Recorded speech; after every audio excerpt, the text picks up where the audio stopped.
Meeting में जो मुसलमानों को भड़काने की बार बार कोशिश हुई है, वक्फ कानून के खिलाफ सड़क पर निकलने की बात हुई है। मौलाना अब्दुल चिश्ती ने मुसलमानों से सड़क पर धरना देने की अपील की है, ये भी आप सुने। ये जो वक्फ का जो कानून बनाकर मुसलमानों की जो मदारिस, खानखाओं और मसाजिद और खबरस्तानों को जो जमीनें दिए गए हैं उसे लूटने का जो इंतजाम किया जा रहा है, उसके लिए एहतजाज कैसे हो? खाली जलसों से, खाली आवाज पुकारे से नहीं, हमें एक मंसूबा बनाना होगा। इसलिए कि दुश्मन चाहता है कि दुश्मन ने एक दो एमपियों से जो है वो इख्तिदार तक पहुंचा, एक बाबरी मस्जिद के नाम पर, एक बाबरी मस्जिद के नाम पर वो बाबरी मस्जिद कहते कहते इख्तिदार पे पहुंच गए और हमें जो है एक जो मस्जिद बंद थी उसके नाम पर इख्तिदार तक पहुंचे और कई मसाजिद को आज शहीद हो गए हैं। अब 400 पार का जो उनका नारा है, 400 पार का नारे को यही मुस्लिम पर्सनल लॉ बोर्ड, यही उलमा कराम, बैरिस्टर असदुद्दीन अवैसी साहब, इनकी काविशें थी जिन्होंने जो है उन्हें 400 पार से रोका गया। अब 400 पार जाने के लिए ये वक्फ बोर्ड के कानून को लाकर ये डिवाइड एंड रूल करना चाहते हैं। हम इनके मंसूबों को नाकाम करना है तो हमें मुत्तहिद होना होगा। मेरी गुजारिश है कि आज हमें धरना देना होगा, रोड पे बैठना होगा। तो एक घर में अगर 4 बेटे हैं, 2 बेटों को आप पर्सनल लॉ बोर्ड के हवाले करें, 2 बच्चों को पर्सनल लॉ बोर्ड के हवाले करें।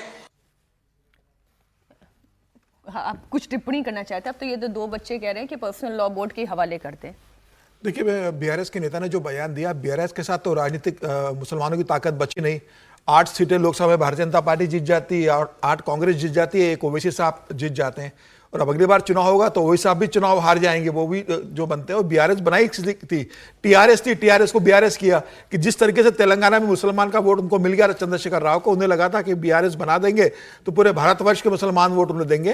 तेलंगाना भी उनके हाथ से चला गया। देखिए, पूरा एक राजनीतिक बयानबाजी है। उन्हें लग रहा है कि इस तरीके से वो भड़का कर, लेकिन ये जो चिश्ती साहब कह रहे हैं ये कोई राजनीतिक बयानबाजी नहीं है, ये मुसलमानों को एक करके उन्हें भड़का के और फिर कह रहे हैं कि आप बाबरी तक आप पहुंच गए। सारी बातें तो वही हो रही है ना, आप भड़काने की कोशिश करें और फिर जब माहौल बिगड़ जाएगा फिर आप कह देंगे कि सरकार ने ये सब किया है, ये उनकी साजिश है। चिश्ती साहब अकेले नहीं है जो भड़काने का काम कर रहे हैं। साहब, मुझे एक भी मौलाना, एक भी चिश्ती बता दीजिए जिसने इसको लेकर बिल पास होने के पहले से लेकर, जब से चर्चाएं चल रही थी तब से लेकर और बिल पास होने के बाद से कभी भड़काने वाला बयान नहीं दिया। चाहे वो ओवैसी है, उन्होंने भड़काने का शरीफ के दीवान साहब ने जो है इससे समर्थन किया। ठीक है, एक हाथ का छोड़ दीजिए, बाकी आप मैक्सिमम तो देखिए ना कि सबने इस बात का विरोध किया और भड़काने की बात की है। फिर कहा जाता है कि भाई आप मुसलमानों को मजबूर मत कीजिए।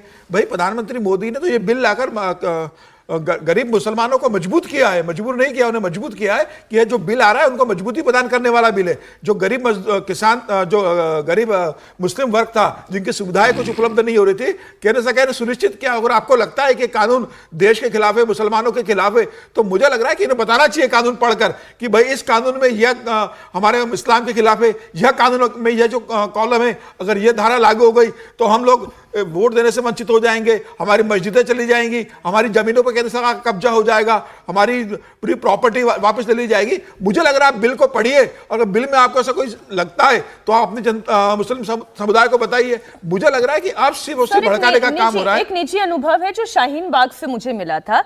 ये जितनी भीड़ वहां बैठी होती है, हालांकि एक प्रोटेस्ट को आप दूसरे से कंपेयर नहीं कर सकते, लेकिन हाँ ये बात सच है कि वो जो शाहीन बाग में भी भीड़ बैठी हुई थी, उनमें से किसी ने ना सीए पढ़ा था, ना किसी ने एनआरसी पढ़ा था, ना किसी को कोई जानकारी थी कि सरकार क्या कर रही है।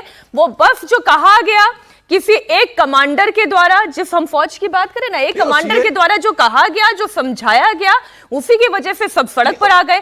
आज भी ये जो प्रोटेस्ट हो रहा है, इनमें अगर माइक घूम जाए तो सीए के समय कहा गया था कि भाई मुसलमानों की नागरिकता चली जाएगी।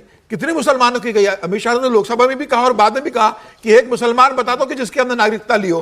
तो यह जो झूठा भ्रम फैलाना काम शुरू कर दिया गया है, मुझे लग रहा है मुस्लिम समाज को इससे मतलब एक जागरूक बनना चाहिए, इससे दूर रहना चाहिए। वो खुद कानून को पढ़े, खुद अपने दिमाग का इस्तेमाल करे और फिर तय करे कि ये उनके फेवर में है। जागरूक तो उनका नेता ही बनाता है ना। भारतीय जनता पार्टी ने जो किया है, अवेयरनेस प्रोग्राम शुरू करा है कि जाके मुस्लिम समुदाय को बताया जाएगा कि ये उनके फेवर के अंदर है, मुझे लगता है कम से कम आप उनकी बात भी सुनिए। वो तो बता ही रहे हैं। अब आप देखें, ना सिर्फ उनके मिनिस्टर्स बता रहे हैं, उनके विधायक, उनके सांसद बता रहे हैं, आरएसएस का जो मुस्लिम राष्ट्रीय मंच है वो भी बता रहा है।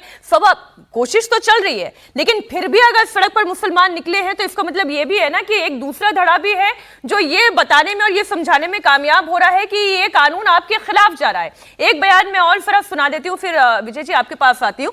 मुफ्ती महमूद जुबैर जब मंच पर बोलने का उन्हें मौका मिला तो उन्होंने भी मुसलमानों को भड़काने की पूरी कोशिश की। उन्होंने कहा कि वक्फ कानून जैसे गंभीर मसले पर गफलत की नींद सो रहा है। अब देखिए मुसलमान सो रहा है क्या?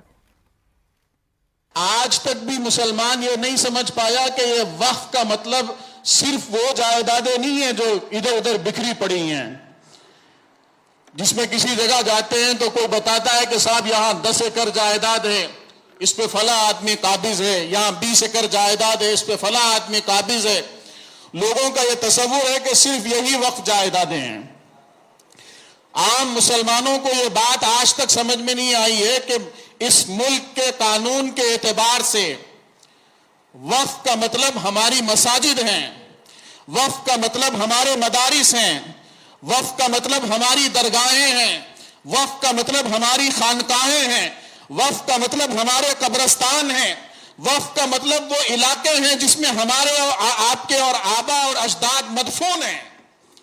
और एक मुसलमान इतने हसास मसले पे, एक आम मुसलमान इतने हसास मसले पे गफलत की नींद सो रहा है।